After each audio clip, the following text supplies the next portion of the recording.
Ada satu rahasia tua yang jarang dibicarakan secara terang-terangan. Rahasia yang tidak ditulis dengan tinta, tidak dihafalkan lewat mantra, dan tidak diwariskan melalui ajian. Rahasia ini justru dijaga dalam sunyi, di balik lapar, sepi, dan pengendalian diri yang panjang. Pertanyaannya sederhana, namun menggunjang. Mengapa para waskita, mereka yang benar-benar melihat hakikat, lebih memilih puasa batin daripada mantra dan ajian? Di dunia yang terpesona oleh kata-kata sakti dan simbol-simbol gaib, pilihan ini terdengar aneh. Bukankah mantra menjanjikan kekuatan instan? Bukankah ajian menawarkan perlindungan, pengaruh, bahkan kesaktian yang terlihat? Namun anehnya, justru mereka yang paling paham rahasia kehidupan perlahan meninggalkan semua itu dan masuk ke satu jalan yang sunyi, jalan tanpa suara, tanpa bacaan, tanpa pamer kekuatan. Puasa batin bukan sekedar menahan makan, bukan pula laku lahiriah yang bisa dipamerkan. Puasa batin adalah seni mengosongkan diri, seni menundukkan kehendak, seni mematikan kebisingan batin agar sesuatu yang lebih dalam bisa berbicara. Dalam video ini, kita tidak akan membandingkan mana yang lebih hebat secara dangkal. Kita akan menyelami mengapa mantra hanya bekerja pada permukaan, sementara puasa batin mengubah pusat kesadaran. Mengapa ajian membutuhkan pengulangan, tetapi puasa batin mengubah pelakunya secara permanen. Dan mengapa para waskita percaya bahwa kekuatan sejati tidak pernah datang dari luar, melainkan lahir saat ego dilemahkan. Kita akan menyingkap lapisan-lapisan pengetahuan yang jarang dibuka, tentang kesadaran, tentang hawa nafsu sebagai penghalang pandangan, dan tentang mengapa diam seringkali lebih sakti daripada 1000 kata. Namun berhati-hatilah, pengetahuan ini bukan untuk mereka yang mencari jalan pintas. Ini bukan kisah untuk mereka yang ingin kesaktian tanpa perubahan diri. Ini adalah pembahasan tentang laku, tentang harga yang harus dibayar untuk kejernihan batin. Jika kamu siap untuk mendengar sesuatu yang tidak populer, tidak instan, dan tidak bisa dipamerkan, maka mari kita melangkah lebih dalam, karena di sanalah para waskita sebenarnya berdiri. Jauh sebelum mantra ditulis, sebelum ajian diberi nama, dan sebelum ilmu-ilmu diberi struktur, para pencari kebijaksanaan telah mengenal satu laku yang sama, meski dengan sebutan berbeda-beda. Di berbagai peradaban kuno, dari tanah Nusantara hingga wilayah Timur Tengah, India, dan Asia Timur, ada pola yang berulang. Pengetahuan tertinggi tidak diwariskan melalui kata, melainkan melalui pengosongan diri. Dalam tradisi Jawa kuno, para waskita tidak disebut sebagai orang yang paling banyak menguasai ajian, melainkan mereka yang tajam rasa dan jernih batin. Mereka dipercaya mampu melihat bukan karena memiliki bacaan rahasia, tetapi karena tirai batinnya menipis. Dalam serat-serat lama dan tutur lisan para sepuh, selalu ada penekanan yang sama. Ilmu sejati turun ketika nafsu ditundukkan. Mantra dan ajian sebenarnya datang belakangan. Ia muncul ketika pengetahuan mulai dibakukan, disistemkan, dan diwariskan ke banyak orang. Kata-kata sakral diciptakan sebagai jembatan, alat bantu bagi mereka yang belum mampu masuk ke keheningan batin. Namun seperti semua alat, mantra memiliki batas. Ia bekerja pada lapisan luar kesadaran, bukan pada sumbernya. Para waskita memahami ini sejak awal. Dalam filsafat batin kuno, manusia dipandang sebagai wadah. Selama wadah itu penuh keinginan, ambisi, kemarahan, ketakutan, tidak ada ruang bagi pengetahuan halus untuk turun. Puasa batin dalam konteks ini bukanlah ritual, melainkan proses pengosongan. Ketika keinginan dilemahkan, suara yang selama ini tertutup mulai terdengar. Pengetahuan seperti ini seringkali disembunyikan, bukan karena bersifat elit, tetapi karena berbahaya jika disalahpahami. Sejarah mencatat banyak orang yang mengejar kesaktian tanpa kesiapan batin, lalu jatuh pada kesombongan atau penyalahgunaan kekuatan. Karena itulah, para bijak lebih memilih menekankan laku daripada bacaan. Laku menyaring pelakunya secara alami. Di banyak kisah lama, seorang murid diuji bukan dengan hafalan, melainkan dengan kesabaran, kejujuran, dan pengendalian diri. Mereka yang gagal menahan diri tidak akan pernah sampai pada inti, seberapapun banyaknya mantra yang dikuasai. Sebaliknya, mereka yang tekun dalam puasa batin, bahkan tanpa ajian, perlahan mengalami perubahan cara pandang yang radikal. Inilah sebabnya pengetahuan ini sering dianggap hilang atau terlupakan.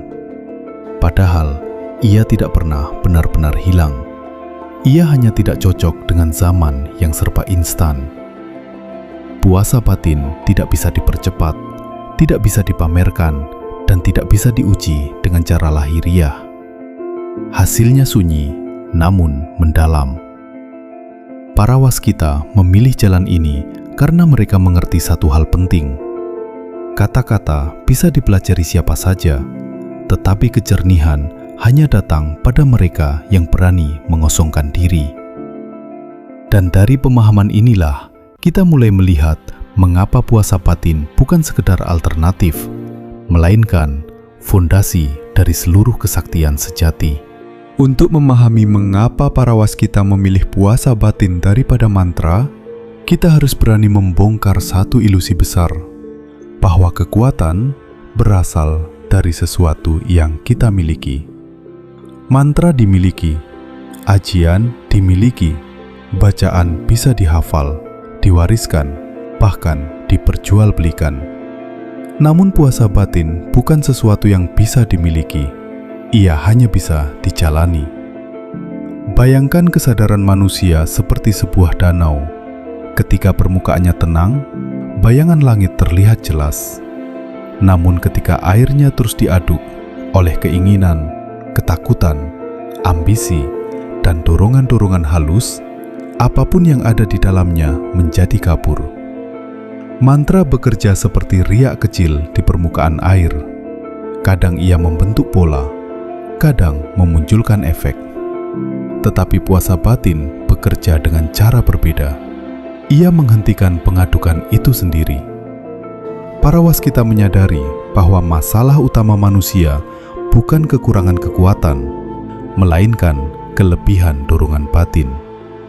Terlalu banyak ingin, terlalu cepat bereaksi, terlalu mudah terseret. Puasa batin memotong sumbernya, bukan dengan kekerasan, melainkan dengan pengendalian yang lembut namun konsisten. Dalam laku ini, yang dipuasakan bukan tubuh, melainkan dorongan-dorongan halus. Keinginan untuk diakui, dorongan untuk menguasai, hasrat untuk menunjukkan kelebihan. Saat dorongan itu dilemahkan, sesuatu yang selama ini tersembunyi mulai muncul, kejernihan. Dan dari kejernihan itulah daya batin muncul secara alami. Disinilah letak perbedaan mendasarnya. Mantra memerintah energi, puasa batin menyelaraskan kesadaran. Yang satu menggerakkan, yang lain membuka jalan. Para waskita lebih mempercayai jalan kedua, karena apapun yang dipaksakan dari luar akan selalu membutuhkan pengulangan. Sedangkan apa yang lahir dari perubahan batin akan bertahan. Banyak kisah lama menggambarkan orang yang kehilangan kesaktiannya ketika mantranya terlupa atau ajiannya mati. Namun hampir tidak ada kisah tentang waskita yang kehilangan kejernihan batin setelah mencapainya. Karena kejernihan bukan teknik, ia adalah keadaan. Puasa batin juga berfungsi sebagai penyaring niat. Laku ini tidak memberi hasil cepat. Ia menguji kesabaran, ketulusan, dan kesiapan seseorang. Mereka yang datang dengan niat pamer atau mencari kuasa akan gugur di tengah jalan. Yang bertahan hanyalah mereka yang sungguh ingin memahami diri dan kehidupan. Di titik ini, para waskita memahami sesuatu yang jarang diucapkan. Kesaktian bukan tujuan, melainkan efek samping dari batin yang tertata. Maka tidak mengherankan jika mereka lebih memilih jalan yang tampak tidak spektakuler. Karena bagi mereka, yang dicari bukan kekaguman manusia, melainkan ketepatan batin. Dan dari ketepatan itulah, kemampuan-kemampuan halus muncul tanpa dipanggil. Namun ini baru lapisan pertama. Masih ada paradoks yang lebih dalam dan kesalahpahaman besar yang sering membuat orang salah memahami puasa batin. Di titik inilah banyak orang mulai salah paham. Puasa batin sering dianggap sebagai penolakan terhadap mantra dan ajian, seolah para waskita memusuhi semua bentuk ilmu lahiriah. Padahal yang sebenarnya terjadi jauh lebih halus. Puasa batin bukan meniadakan mantra, melainkan menempatkannya pada posisi yang tepat. Para waskita memahami satu paradoks penting. Mantra dan ajian bisa bekerja, tetapi hanya sejauh batin pelakunya siap. Tanpa kejernihan, mantra ibarat senjata di tangan anak kecil. Terlihat berbahaya, namun justru rawan melukai diri sendiri. Karena itu, puasa batin dijadikan fondasi, bukan pilihan alternatif. Ada mitos yang beredar bahwa puasa batin bertujuan memanggil kekuatan. Ini keliru. Puasa batin justru menghentikan kebisingan internal yang selama ini menutupi daya alami manusia. Dalam keheningan itu, seseorang tidak menjadi lebih kuat dalam arti kasar, tetapi menjadi lebih tepat. Dan ketepatan seringkali jauh lebih menentukan daripada kekuatan. Para waskita juga memahami bahwa setiap mantra membawa resonansi niat. Jika niat seseorang keruh, dipenuhi pamrih, dendam, atau kesombongan, maka apapun yang dipanggil akan terdistorsi. Puasa batin membersihkan wadah niat itu. Ia melunakkan ego, mempersempit jarak antara kehendak pribadi dan keteraturan yang lebih besar. Ada pula kesalahpahaman lain, bahwa puasa batin adalah laku pasif, lemah, atau menjauh dari dunia. Kenyataannya justru sebaliknya. Puasa batin menuntut kewaspadaan tinggi. Menahan dorongan batin jauh lebih sulit daripada mengucapkan 1000 kata sakral. Disinilah letak kekuatannya. Ia membangun penguasaan diri dari dalam, bukan ketergantungan pada simbol. Fakta yang jarang diungkap adalah ini. Banyak ajian lama sebenarnya tidak akan aktif tanpa laku batin tertentu. Dalam teks-teks tua, syarat-syarat seperti menahan diri, membersihkan niat, dan mengurangi keterikatan selalu muncul, meski sering diabaikan. Yang tersisa di zaman modern hanyalah bacaan tanpa fondasinya. Para waskita melihat bahaya lain, ketergantungan. Mantra yang terus diandalkan bisa melemahkan kepercayaan pada kejernihan batin sendiri. Seseorang menjadi takut bertindak tanpa bacaan. Puasa batin memutus ketergantungan ini. Ia mengembalikan pusat kendali ke dalam diri. Dan disinilah rahasia yang jarang dibahas. Ketika batin benar-benar hening, banyak hal terjadi tanpa perlu diperintah. Kepekaan meningkat. Keputusan menjadi lebih tepat. Orang lain merasakan wibawa tanpa tahu sebabnya. Bukan karena aura yang dipanggil, tetapi karena tidak ada konflik batin yang bocor keluar. Inilah kesaktian yang paling halus dan paling stabil. Para waskita tidak menolak mantra. Mereka hanya tidak bergantung padanya. Bagi mereka, mantra hanyalah alat. Puasa batin adalah jalan. Dan jalan selalu lebih penting daripada alat apapun. Namun semua pemahaman ini akan tetap menjadi konsep jika tidak dibawa ke kehidupan nyata. Pertanyaannya sekarang, bagaimana laku ini bekerja dalam keseharian manusia modern. Puasa batin sering terdengar agung dan jauh, seolah hanya bisa dijalani oleh pertapa atau orang yang menjauh dari kehidupan dunia. Padahal, para waskita justru memandang sebaliknya. Nilai puasa batin diuji bukan di tempat sunyi, tetapi di tengah keramaian hidup. Dalam prakteknya, puasa batin dimulai dari hal paling sederhana, menunda reaksi. Saat emosi muncul, keinginan ingin membalas, pamer, atau membenarkan diri, disitulah laku dimulai. Bukan dengan mematikan perasaan, tetapi dengan mengamatinya tanpa langsung dituruti. Setiap dorongan yang tidak diikuti melemahkan ego, dan setiap ego yang melemah membuka ruang kejernihan. Di dunia modern yang serba cepat, puasa batin menjadi penyeimbang. Kita terbiasa bereaksi instan, membalas pesan, merespons kritik, mengejar validasi. Para waskita akan berkata bahwa kekuatan batin tumbuh di ruang jeda. Jeda antara rangsangan dan respons itulah puasa batin bekerja. Dari sanalah muncul keputusan yang tidak reaktif, tetapi sadar. Banyak orang gagal dalam laku ini karena mengharapkan tanda-tanda luar, mimpi aneh, sensasi panas, atau pengalaman spektakuler. Padahal, hasil pertama puasa batin justru sangat sunyi. Pikiran menjadi lebih jernih, emosi lebih mudah dikenali, konflik tidak lagi menyeret sedalam sebelumnya.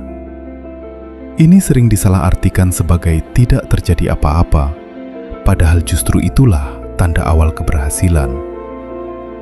Hambatan terbesar dalam puasa batin adalah konsistensi. Tidak ada pujian, tidak ada pengakuan, tidak ada simbol yang bisa dipamerkan. Karena itu, laku ini menuntut kejujuran pada diri sendiri. Para waskita menekankan, lebih baik laku kecil tapi terus-menerus daripada laku berat yang putus di tengah jalan. Dalam keseharian, puasa batin bisa diwujudkan dengan mengurangi dorongan berbicara berlebihan, menahan keinginan membandingkan diri dengan orang lain, dan melepaskan kebutuhan untuk selalu terlihat benar. Perlahan, batin menjadi ringan. Dari keringanan itulah kepekaan muncul. Menariknya, ketika puasa batin dijalani dengan tepat, perubahan mulai terasa dalam hubungan sosial. Orang tidak selalu tahu mengapa, tetapi mereka merasakan ketenangan, ketegasan, dan kewibawaan. Ini bukan hasil sugesti atau teknik, melainkan efek dari batin yang tidak lagi bocor oleh konflik internal. Para waskita percaya bahwa laku batin yang benar akan selaras dengan kehidupan, bukan menjauhkannya. Seseorang tetap bekerja, berkeluarga, dan berinteraksi, namun dengan pusat kesadaran yang berbeda.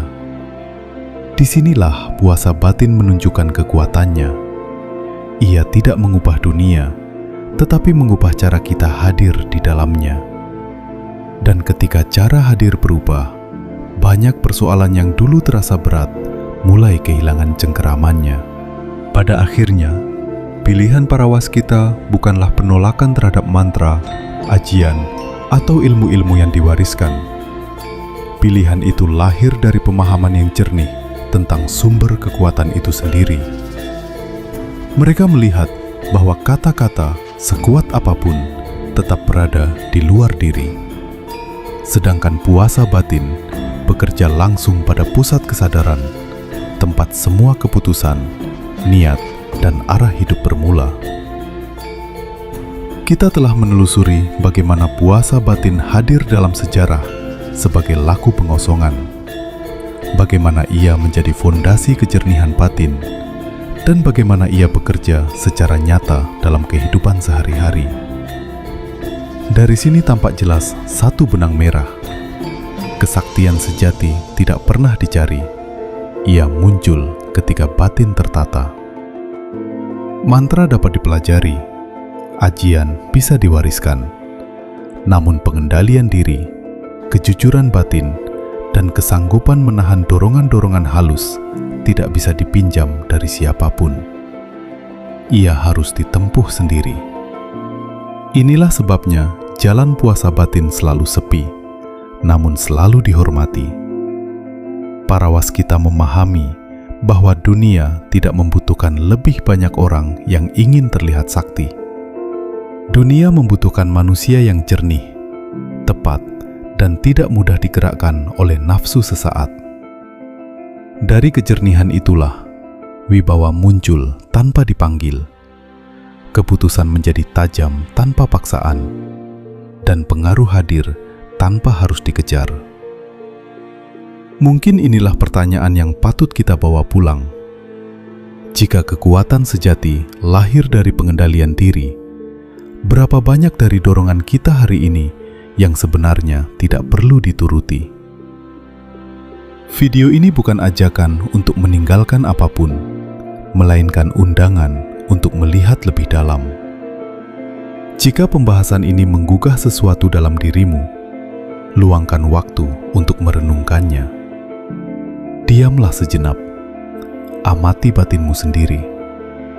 Di sanalah laku sejati selalu dimulai. Jika kamu merasa pembahasan seperti ini layak diteruskan, kamu bisa menunjukkan dukungan dengan cara sederhana, berinteraksi, berbagi pemikiran, atau mengikuti perjalanan kanal ini.